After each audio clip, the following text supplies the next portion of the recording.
Hey everybody, Sayre at Nova Motorcycles again. This week we just happened to have an interesting array of 1980s cruisers in the shop, and we thought that we had a great opportunity to look over a few of them. So you'll remember if you watched last week, as I'm sure you did, we had a 1986 Heritage Softail last week, the anti-chrome monster that I love so much. This, interestingly, is a 1985. It's a Super Glide.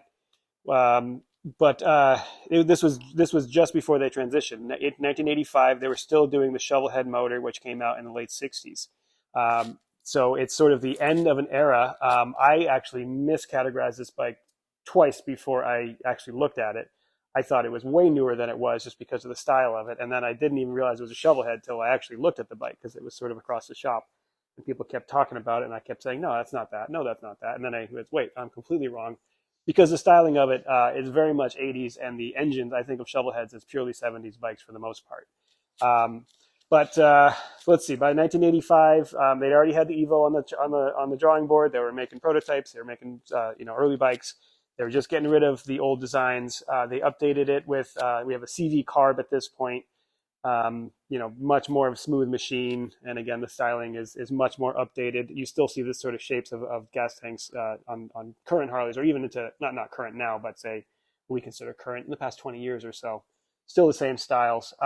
But it's still very much an ancient machine. It's got a 4-speed gearbox. It weighs 1,000,000,000 pounds. It's not very fast. I want to say it's 60 horsepower or so. Um, and it's chrome. Sorry, it's like cast iron cylinders, heavy, slow. It's got some character, but it really was showing its age by this point in 1985. So another interesting bike from 1985 is a Honda Shadow 500. This bike has almost as much horsepower. Definitely not the kind of torque as this, but as the Harley. But it's just completely different. It's miles ahead as far as its technology. Liquid cooling, imagine that. Overhead cams, wow, crazy stuff. Twin carburetors. It's just a completely different bike. I used to joke when finally Harley, a few years ago, finally came out with an overhead cam, liquid cooled 500 and 750 V twin. I would joke and say, "Oh, look, they finally made a 1980s Honda Shadow." It's basically, this was why Honda is able to stay in the game, has been able to stay in the game, as they jump ahead with technology pretty quickly.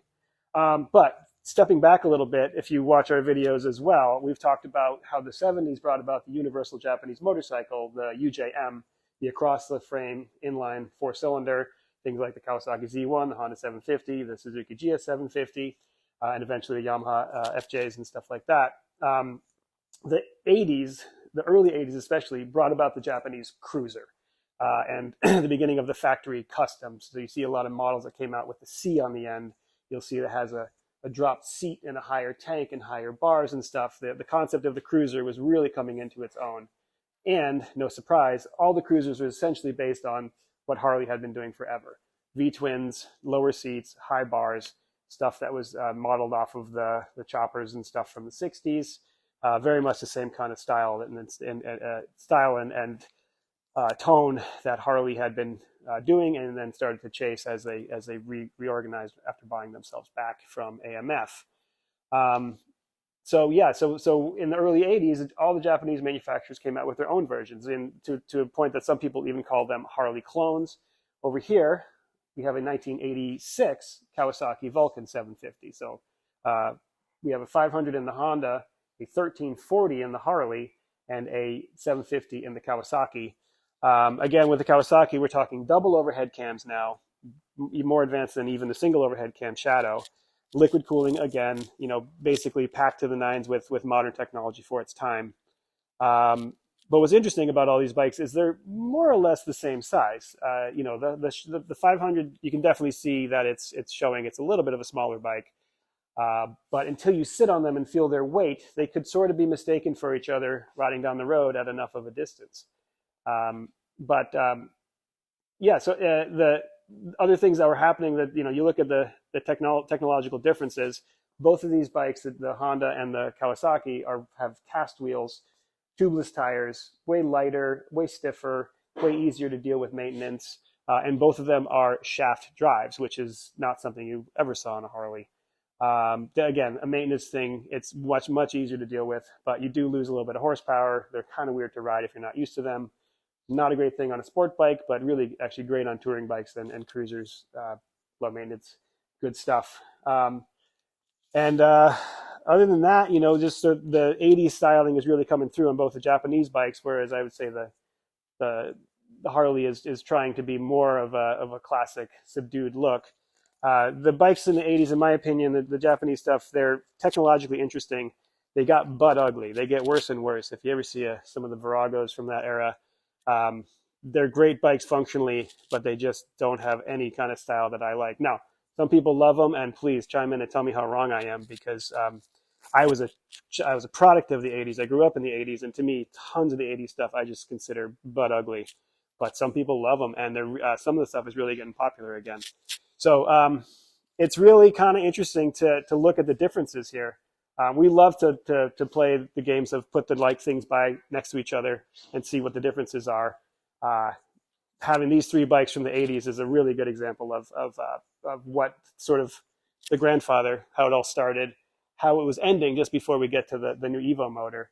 And then these guys that came out and really mimicked what they were doing, but did it so much better, so much more functionally, honestly at a better price point too. So these things are still going strong. These are still inexpensive motorcycles that you can buy and ride and have a good time with. These are not so much. They're a lot of fun, have a lot of character, but they take a lot to keep on the road. So they all have their strengths, and they all have their definite weaknesses. So chime in with some of your stories about them if you don't. And any bikes we missed here. What was your favorite 80s cruiser? Was there a moment in time where you were reading the magazine and you saw something that jumped off the page and you just had to have that bike? For me, it was a Kawasaki Zephyr 750. I was like 12 years old. I don't know what happened to me, but that was it. So again, thanks for watching, and please like and subscribe.